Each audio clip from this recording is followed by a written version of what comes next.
Hello everyone, আবার চলে এসেছি একটা নতুন শো নিয়ে। আর আজকে করে নিয়েছি বেঙ্গলি থালি দিয়ে একটা ইটিং শো।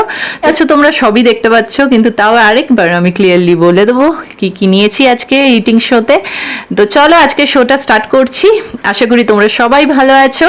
আর আজকে কিন্তু অনেকজনের নাম নেব, কিন্তু খেতে খেতে আগে আমি খাওয়াটা স্টার্ট করব, কারণ ঘড়িতে অনেকটাই দেরি হয়ে গেছে, 3:30 বাজছে। তো চলো লেটস স্টার্ট। আর যারা নতুন দেখছো চ্যানেলটাকে সাবস্ক্রাইব করে দিও, আর যারা দেখো হাইপ করো আর কমেন্ট করো। তোমাদের কমেন্ট আমি পড়ি, সেটা তো তোমরা বুঝতেই পারো। নিয়েছি ভাত, এটা হচ্ছে মেথি শাক বাদাম রসুন দিয়ে, এটা হচ্ছে শিম বাটা, পাতিলেবু, এখানে আছে এগ কারি, ডিমের ডিম কষা বলতে পারো, আর এখানে আছে পটলের তরকারি, এখানে আছে মুগ ডাল। তো চলো আজকে ইটিং শোটা স্টার্ট করছি। খুবই নর্মাল মেনু, আমার জন্য এইগুলোই হেলদি, কারণ ঘরে আমি এইগুলোই খাই। এবং অনেক কিছু বলবো আজকে তোমাদের। আজকে আমি গল্প করব, কারণ আজকে আমার এনার্জিটা একদম মানে একদম হাই লেভেলের আছে। তো চলো শাক দিয়ে স্টার্ট করছি।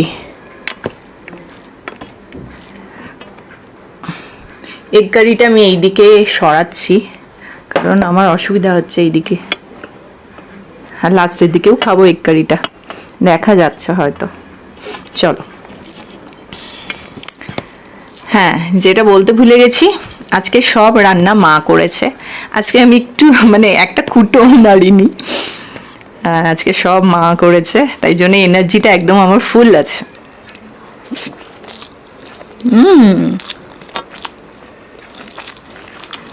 মায়ের রান্না তো ভালোই হয়, দারুণ।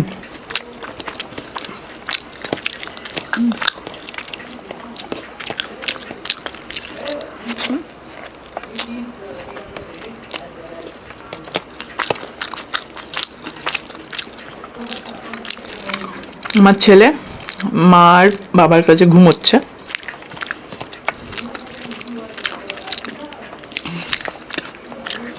দাদুর কাছেও থাকে, আবার দিদার কাছেও থাকে।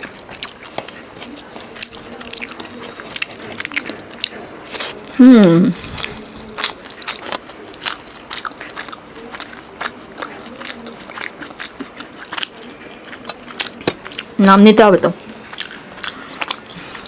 অনেক আগে মানে আগের শোগুলো অনেক নাম নেবার রিকোয়েস্ট এসেছিল, যাদের আমি নাম দেখতে পাচ্ছি না, তো অবভিয়াসলি নিতেও পারবো না। তো তোমরা রাগ করো না, তোমরা রিসেন্ট ব্লগে যদি তোমাদের মনে হয় যে আমার মুখ থেকে তোমাদের নাম শুনবে, তোমরা আজকের ব্লগে কমেন্ট করো, ঠিক আছে? ও বাটা দিয়ে খাবো তো, শিম বাটা। যাই বলো, পুনেতে মানে এখানে কলকাতা থেকে শিমগুলো একটু আলাদা। মানে কলকাতার শিমগুলো যেমন ব্রড, তারপর বড় বড় হয় বেশ, এখানে না ছোট ছোট পাতলা পাতলা। এখানে মারাঠিরা জানো সবাই খুব মানে ওয়েল মেনটেন্ড, আমি খুব একটা মানে হেলদি এরকম দেখিনি। একদিন তোমরা বলেছো যে মহারাষ্ট্রিয়ান ফুড নিয়ে একটা শো করতে। বিশ্বাস করো আমি রান্না করতে পারি না, বাট আমি একটা ভালো রেস্টুরেন্ট খুঁজছি মহারাষ্ট্রিয়ান থালি, যেখান থেকে কিনে আমি করতে পারি। কারণ আমি নাম জানি, আমি খেয়েছি, কারণ মহারাষ্ট্রিয়ান থালি কিন্তু খেতে খুবই ভালো হয়। বিশ্বাস করো আমার খুব ভালো লাগে। আমাদের মতনই কিছুটা থাকে, কিন্তু শুধু ওদের রসুন আর ঝাল একটু মশলাদার হয়। তো চলো শিম বাটাটা খাই।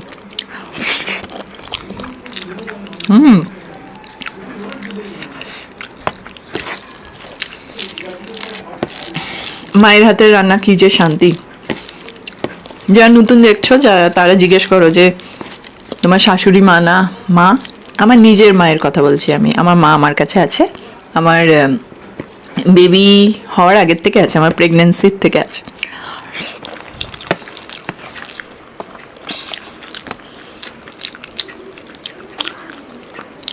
একটা গুড নিউজ হচ্ছে, আমার আগের সব জিন্স সব জামা হচ্ছে। কালকে একবার ট্রাই করলাম।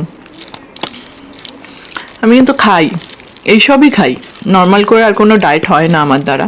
কারণ যেই না আমার খিদে পায়, মা হলে মনে হয় খিদে পায় একটু বেশি বেশি, তবে রাত জাগা হয়, অনেক কিছু হয়, বাট যে যখনই আমার খিদে পায় আমি মোস্ট অফ দ্য টাইম নয় কি করি, ডিম সেদ্ধ করে নিই, প্রোটিন খাই, নয় বাদাম ভাজা খেয়ে নিই, নয় কলা তো আমার ফেভারিট একদম। দেখো আমি কলা খেয়ে রোগা হচ্ছে, কিন্তু যে বলে যে কলা খেয়ে রোগা হয় না, একদম ভুল কথা বলে।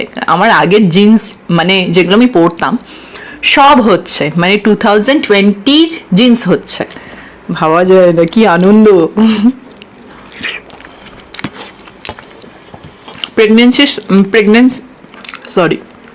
প্রেগনেন্সি চলাকালীন আমার একটা ড্রেস কিনতে হয়নি, কারণ আমি পাতলা হয়ে গেছিলাম আগের থেকে। তো S size, M size dress আমার অনেক আছে। তো যাই হোক, আমি খুব খুশি তার জন্য তোমাদের সাথে শেয়ার করলাম। আমার মেয়েদের কাছে এইটুকুনি জিনিসগুলোই খুব খুশি, যখন তুমি কিছু করছো, মানে কিছু চাওয়া সেটা তোমার হচ্ছে, সেটাই একটু আনন্দ বেশি লাগে। সেরকম ডেডিকেশন নিয়ে এক্সারসাইজ হয় না। আমি তো যোগা করি, সপ্তাহে 3 দিনের বেশি করতে পারি না। তারপর বাচ্চার সাথে মাঠে খেলতে যাই, ঘরে লুকোচুরি খেলি, খেলাখেলি করি, লাফাঝাপে তো হয়। যাই হোক, খাই। একটা জিনিস, যখনই আমার খিদে পায় আমি কোনো ফল খেয়ে নিই, আর নয় বাদাম এইসব খাই। আমার বর বলছিল রান্নাগুলো খুব ভালো হয়েছে, মাকে বলছিল, সত্যি রান্নাগুলো ভালো হয়েছে। তো চলো প্রথম নাম নিই, কমেন্ট পড়তে থাকি। সবাই খুব ভালো ভালো কমেন্ট করো, আর যারা করো না তাদেরও বলবো যে নেক্সট ব্লগে ভালো কমেন্ট করে দিও গো। Nice menu. হ্যাঁ, আমারও বিরিয়ানি খেয়েছিলাম কালকে, বিকজ রিলেটিভ এসেছিল। আর অন্বেষা তোমার নাম আমি কোনোদিন নিইনি, তুমি মনে হয় বলোও নি আমাকে নিতে, তো আমি নিলাম। তুমি আমাকে বলোনি, বাট আমি তাও নিলাম। তুমি অনেক দিন থেকেই কমেন্টস করো। সুস্মিতার নাম আগের ব্লগে নিয়েছিলাম। পলি ডেকা আসাম থেকে দেখো। লিফা তোমার নাম নিলাম, তুমি বলেছো দিদি আমার নাম নিতে, মানে নাম নিতে বলেছো। দিদি ভাই, তোমার দিদি ভাই যে ভিডিও করতেন কলকাতায়, ওয়াই থাকেন, তো আমি নতুন দেখছি তাই বললাম। আমি দীঘা থেকে দীপান্বিতা বলছি। হ্যাঁ, দিদি থাকে কলকাতায়, আমি থাকি মহারাষ্ট্রায়। আর ও এখন ভিডিও করে না, ওয়েট কমাচ্ছে, এবং ও নিজের মতন ওয়েট কমাচ্ছে না, ও কারো আন্ডারে ওয়েটটা কমাচ্ছে। তাই যেমনভাবে চলতে বলে সেইভাবেই চলে, তাই ভিডিও করছে না। আশা করি ও যদি আবার ভালো লাগে ও ভিডিও স্টার্ট করবে, আমি বলেছি। এবং বর্ণালী দিদিও সব কিছুই দেখে, কারণ একদিন না একদিন তো আমরা এই চ্যানেলটা দুজনেই স্টার্ট করেছিলাম, বলো। টান তো থাকবেই, খারাপ লাগা তো থাকবেই, বাট কিছু না কিছুর জন্য মানুষকে ডিসিশন নিতে হয়, ছাড়তে হয়, স্যাক্রিফাইস করতে হয়, এটাই হচ্ছে ব্যাপার। পায়েল তাঁতি, তোমার ভিডিওর জন্য ওয়েট করে থাকি, তুমি কবে ভিডিও দেবে? তোমার ভিডিও প্রত্যেক দিন দেখি, খুব ভালো, তুমি সব সময় হাসি খুশি থেকো। Thank you so much. মানে তোমরা যে আমাকে দেখছো, আমাকে চেনো না, তাও যে এত ভালোবাসা দাও, এত গুড উইশেস পাঠাও, এইগুলোই আমার জন্য অনেক অনেক থ্যাংক ইউ। তুমিও ভালো থেকো আর হাসি খুশি থেকো। খাদিজা, আমার নামটা নিও। খাদিজার নাম নিয়ে নিলাম, ভালো থেকো।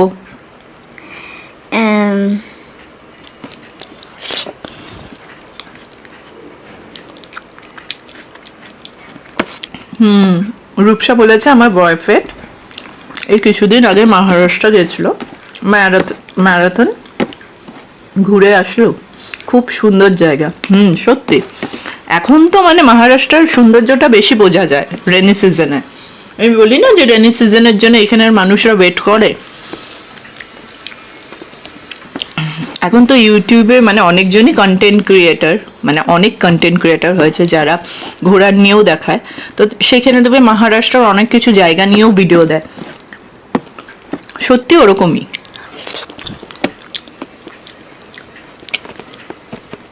मधुस्मिता महापात्र 100% करेक्ट। मेरा बेटा भी पुणे में नौकरी करता है। ओ अच्छा अच्छा।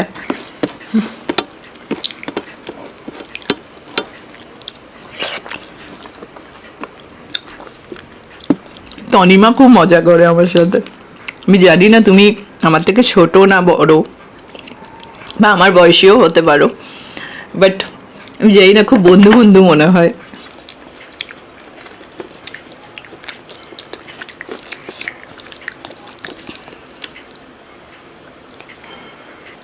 দিদি তোমার ইটিং টেবিলটা খুব বড় না ছোট? প্রাইসটা বলবে, আমি কিনতাম। বলছি, আমার ইটিং টেবিলটা আমি ব্লিঙ্কিট থেকে কিনেছিলাম। 999 বা 1000-এর মধ্যে পেয়ে যাবে। দেখবে না হুইলস আছে নিচে 4টে চাকা, ল্যাপটপ টেবিল, অফিস টেবিল, এরকম। আবার উঁচু করা যায়, নিচু করা যায়, এরকম টেবিল। সাইজ তো ভালো, একজনের জন্য ঠিক আছে, দুজনের খাবার রাখার জন্য না।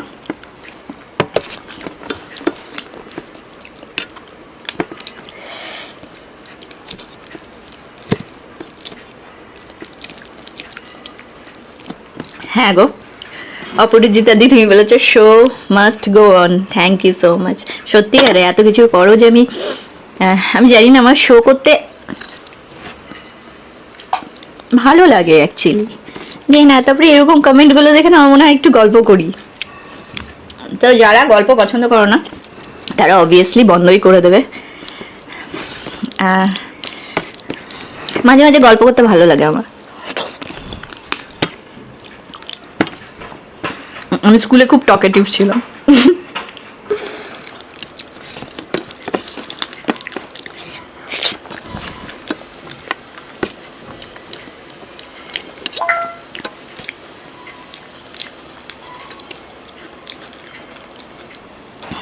ওমর ফারুক, ওমর তোমার নাম নিলাম বাংলাদেশ থেকে। দিদি আমার নাম নিও, নেম হাবিবা, সরি হাবিবা তোমার নাম। আর কি কেউ আছো? শ্রুতি মাইতি, দিদি তুমি কোথায় থাকো? আমি থাকি মহারাষ্ট্র, পুনেতে।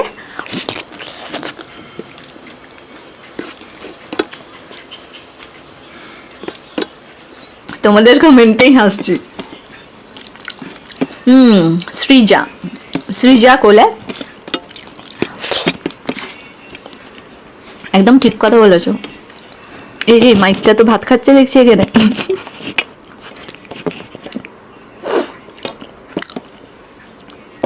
সৃজা বলেছে যে দিদি একটু হেলদি ফুড নিয়েও করো। একদম ঠিক কথা। দেখো আজকের খাবারটা কিন্তু একদম হেলদি, ঘরোয়া। তোমরা যেগুলো খাও ডেলি, মানে বাঙালি আমরা যেগুলো খাই সেই সব জিনিস খাচ্ছি। আমি ওয়েট লস করি যেদিন, সেদিন এইগুলোই খাই, বাট পরিমাণ খুবই কম।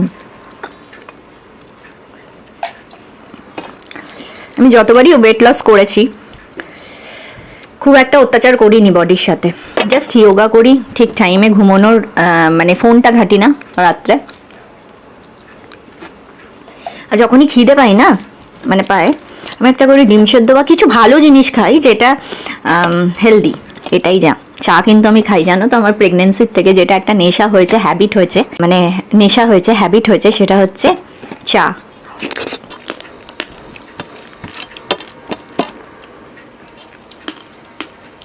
এক মিনিট।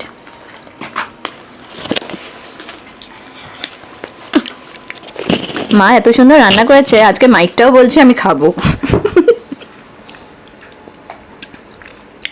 সরি, হ্যাঁ একটু বক বকটা বেশি করছি। আর কারো আমি নাম দেখতে পেলাম না। তোমরা রিসেন্ট ব্লগে একদিন করে কমেন্ট, অনেকজন আছে যে একদিন করে মানে ব্লগটা দেখে যে এই আমি নাম নিচ্ছি, কমেন্ট করো দিদি আমার নাম নেবে, তারপর আর কমেন্ট আসে না। আর রোজ তো আর ভিডিওতে নাম নেওয়া হয় না, না তো তাই জন্যই। টুম্পা ঘোষ, দিদি কিউএনএ ভিডিও আনো। ঠিক আছে, আনবো, একটু টাইম পাই। কলকাতা গিয়ে কিউএনএ ভিডিও করার খুব ইচ্ছে আছে আমার।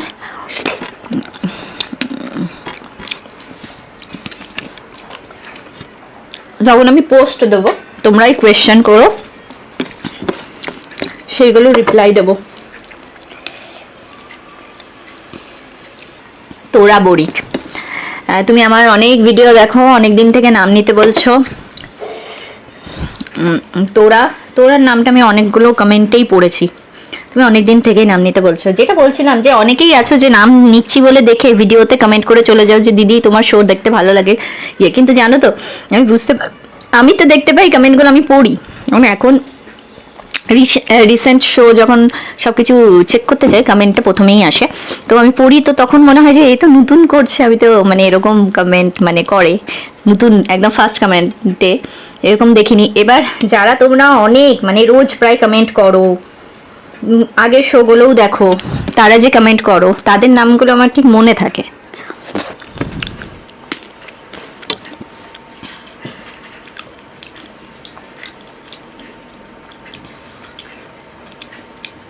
আমার নাম রাফিন আমি আগের ব্লগে কিন্তু তোমার নাম নিয়েছি, তুমি সব ভিডিওতে কমেন্ট করো, বাট আমি তোমার তো নাম নিয়েছি আগের ব্লগে।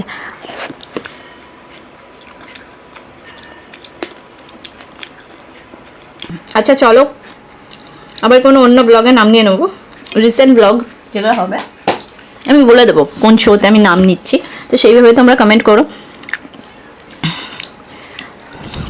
কোন শোতে আমি নাম নেব, তখন বলে দেবো। তো চলো আজকে খাই।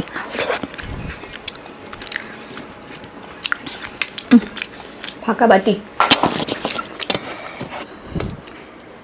দেখো যারা আমার সাথে কানেক্ট করে, মানে আমার গল্প শুনতে আসে, বলতে পারো যে লাইফস্টাইল ব্লগ করে যারা, তারা সব কিছু করে গল্প করে সামনের দিকে মোবাইলটা নিয়ে, তো আমি খেতে খেতে গল্প করি, এটাই যা তফাৎ। বাবা, মা তো পুরো মাংস রান্না করেছে, বলেছিলাম যে মা আজকে আমি শো করব, আরে শো করতে পারছিলাম না কেন জানো, এবার নর্মাল কথাই আসি। শো করতে পারছিলাম না কারণ আমার বর ছিল না বাড়িতে, ট্যুরে গেছিলো, আর এই বাচ্চা নিয়ে আমি শো কী করবো, টায়ার্ড হয়ে পড়ছিলাম। কারণ রাত্রিবেলাও ফিডিং হয়, কী হয় রাত্রিবেলাও ফিডিংটা আমি করিয়ে শুই 1টা-1:30 নাগাদ, বাট ভোরবেলাও যে আবার উঠতে হয়, বাচ্চার খিদে পায়, তো সেইটা আমি করি না, সেটা বর করে। তো ডিমটা কি ভালো হয়েছে, ঠিকই বলেছে।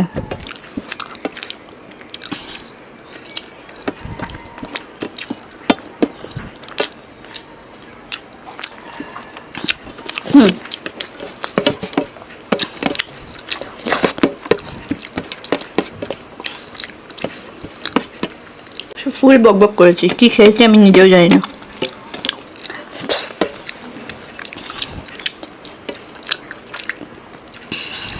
হ্যাঁ, এখন 15 মান্থস হয়েছে, বাইরে থাকার নেশা বেশি হয়ে গেছে, খালি দরজার ওদিকে হাত দেখো।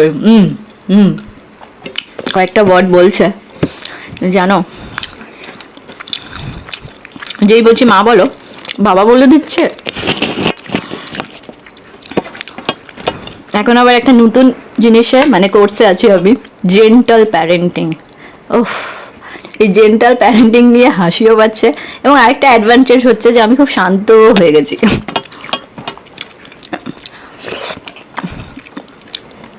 আমি খুবই রাগী একটা মেয়ে, রাগবাগের জন্য জানো অ্যাস্ট্রোলজিতে আমাকে কি বলে, পলা পড়েছিল মঙ্গলের জন্য। যেটা বলছি আমি খুবই রাগী একটা মেয়ে, বাট বিনা কারণে রাগি না, চট করে, মানে শর্ট টেম্পার্ড নই। ভুল বললাম নাকি কিছু, বাট রাগি। এবার বুঝতে পারছো যে টডলার হয়ে গেছে, এখন আমার সাজার জিনিসে নজর গেছে, সব কিছু আমাকে লক করে দিতে হয়েছে, চাবি দেয়া থাকে। এখন আমার সাজতেও এখন কুড়েমি লাগে, মানে একটা লিপস্টিক বার করার জন্য আবার খাটতে হবে, চাবি খুলতে হবে, তারপর বার করতে হবে, তারপর পরতে হবে, বা এভরিথিং। চিরুনিটা আর ইয়েটা আমি শুধু এইদিকে রেখেছি, মানে ওটা তো ছাড়োই। এবং যখন আমি কিছু করতে চাই তখন কোথা না কোথার থেকে পেছনে এসে দাঁড়িয়ে যাবে, চাবি নিয়ে খোলে কী সব চাবি আনছে আর ওখানে দিচ্ছে, মানে আমি জানি না কতদিন থাকবে ওটা কেবিনেটটা। তো রাগও করা যায় না, আমি হাসি মুখেই নিই, বকি না। আমার মার তো দূরের কথাই, একবার বকেছিলাম তো কেঁদে দিয়েছিল। তারপর আমার বরের বলা হলো জেন্টাল প্যারেন্টিং করতে হবে, বকলে হবে, ও বোঝে না, সত্যি বোঝে না, বাট মাঝে মাঝে না মানে নিজের শরীর দেয় না। আমি এমনি রাগি, সত্যি আমি খুব তেজি। এরকম টাইপের ছিল যে সোফা আমি ঠিক করবো বা ঘরে কিছু সাজালাম, কেউ যদি এসে বসলো, ঠিক করে বসো না, বসবে না, মানে এরকম টাইপের ছিলাম আমি। সেই সব তো পুরো চেঞ্জ হয়ে গেছে, মানে একদম 360 চেঞ্জ। তো ছেলেকে মাঝে মাঝে রাগ হয়, বা কিছু করছে নষ্ট, বারবার করছে, দিনে 10 বার জামা কাপড়গুলো ক্যাবিনেটগুলো খুলে, এটাই আমার তালা দেওয়া থাকে না, মানে কোনো সিস্টেম নেই তালার, ওটাই একটা মানে কি বলবো কাল হয়েছে আমার জন্য। তো বারবার গোছানোগুলোই টানছে, আবার আমি গোছাচ্ছি, মানে দিনে এটা করতেই থাকে।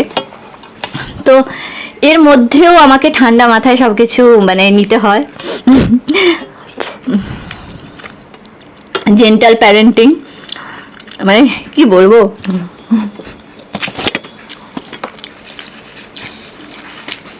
আর এখন শনি রবিবারটা মানে আমার বর ধরতো, এখন আমার উপর চাপ এসেছে, কারণ ও আবার পড়াশোনা স্টার্ট করেছে, ওর ক্লাস থাকে, এই চলছে। ও জেন্টাল প্যারেন্টিংয়ে আছি, কোর্স নিচ্ছি, এটাই বুঝতে পেরেছি যে মাদারহুডে অলওয়েজ পেশেন্স, এবং তোমার যাই হোক you have to be present at any case with full energy. ঘুম হোক না হোক রাগ দেখানো যাবে না। 2 দিন ছিল না, ভোরবেলা তো উঠি না, অভ্যেস নেই। আমি আজকে কিন্তু পুরো ফুল ব্লগে কথা বলেছি, যারা কথা শুনতে ভালোবাসো না তারা স্কিপ করে যেতে পারো, বা দেখবেও না, কমেন্ট করে চলে যাবে হয়তো। যাই হোক, আমি আজকে আমার বন্ধুদের জন্য বললাম যে জেন্টাল প্যারেন্টিং করতে গিয়ে মাঝে মাঝে নিজেকেই মনে হচ্ছে আমি নতুন করে আবার সব কিছু শিখছি। হাসিও পাচ্ছে, আর এখন অনেক পেশেন্স চলে এসছে, রাগ তো নেই। আমার 2টো লাইট মানে হাত দিয়েছিল, পড়ে গেছে, খারাপ হয়ে গেছে, এরকমও হয়েছে। তার মধ্যে মানে আমার কি আগের কথা বলছি, আমি খুব রাগী ছিলাম, কিছু ভেঙে গেলে বা কিছু হলে আমি চেঁচিয়ে দিতাম, এখন সেসব নেই। মা হওয়ার পর এইটাই গেছি, এইটা আমার জন্য কোর্স বলতে পারো। কি যে উঠেছে, এমনিতেও ছোট, ও তো বুঝবে না, বাট তাও এই জেন্টাল প্যারেন্টিং। আমি বর্ণালীদির সাথে কথা বলছিলাম, ও হাসছে, মানে বাচ্চাকে মারা উচিত না এটা মানলাম, বাট কিছু বলাও যাবে না। ও আমার সিঁদুরটা নিয়েছিল হাতে, এরকম ভাবে ছিনিয়ে নেওয়া যাবে না যে এই কি করছিস, দাও প্লিজ আমাকে দাও দেখি এটা কি। ও এইভাবে কথা বলতে হবে, ছিনিয়ে নিলে তো ও শিখে যাবে, আমার থেকে ছিনিয়ে নেবে, ও তো শিখছেই সব কিছু। যাই হোক, এইসব ফেজেই আছি, এনজয়ও করছি, টায়ার্ডও আছি, এবং তোমাদের সাথে 2টো কথা বলে ভিডিও করে, ভিডিওতে আমি জানি আমি খুব মন খুলে আমি তোমাদের সাথে কথা বলি, সব কিছু বলি এবং সত্যি বলি, কারণ মিথ্যে বলে ওই চাপটা নিতে পারবো না যে আমি ওটা বলেছিলাম, কারণ এখন আমার কিচ্ছু মনে থাকে না। সত্যি কথা বলাই ভালো লাইফে, তাহলে অত চাপ নিতে হবে না, আরামসে ঘুমোও, আরামসে সব কিছু করো। তো চলো আজকের জন্য এইটুকুনি, আবার চলে আসবো আরেকদিন অন্য কিছু গল্প নিয়ে। আর যাদের নাম নিইনি আমি, তোমরা কমেন্ট করো, বাট আমি নাম নিইনি কারণ আমি তোমাদের কমেন্টও দেখতে পাইনি, তাহলে প্লিজ কিছু মনে করো না। আজকে রিসেন্ট কমেন্টের নাম মানে কমেন্ট করো, নিশ্চয়ই আমি পরের ভিডিওতে তোমাদের নাম নিয়ে নেব।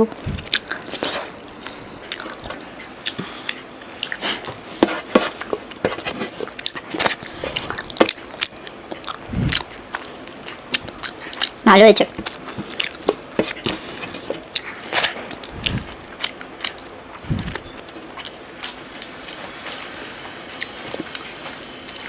আমি মাকে জিজ্ঞেস করি যে তোমরা কি আমাদের উপর রাখতে না? বলছে হ্যাঁ, সবই করতাম, তখনকার দিনে তো একাই সামলাতে হতো।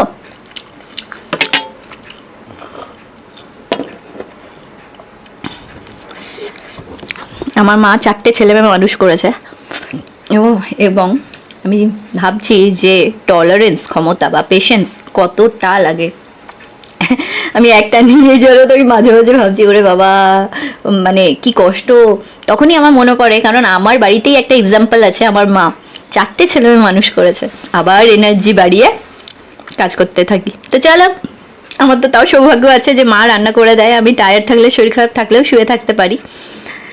অনেক মারা আছে যে তাদের হেল্পিং হ্যান্ড নেই, মা নেই পাশে।